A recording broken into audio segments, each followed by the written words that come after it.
look at the floor markings for the road ahead.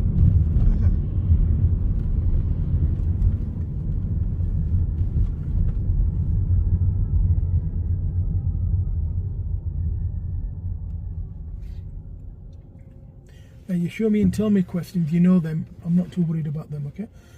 But them two things, you need to work on them as much as you can.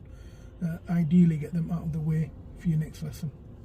So let's get them finished before the end of the next lesson. That's not something that you want to continuously repeat, especially lane straddling. They don't like it and it's an instant test fail. It's very important that you get that fixed. In terms of an optician, I think there's one on this road on the left, closest to your home. But anyway, follow the road ahead, then at the traffic lights you're turning left.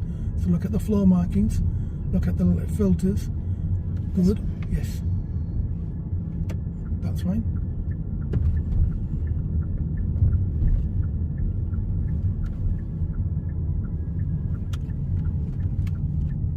I'm sure there's an optician here. I'll check her.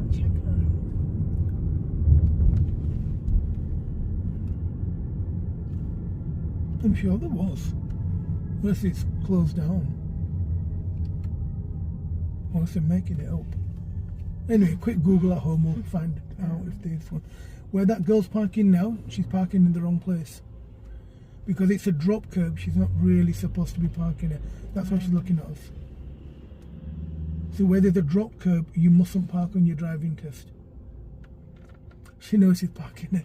That's why she just smiled. It says no parking, 24-hour access required.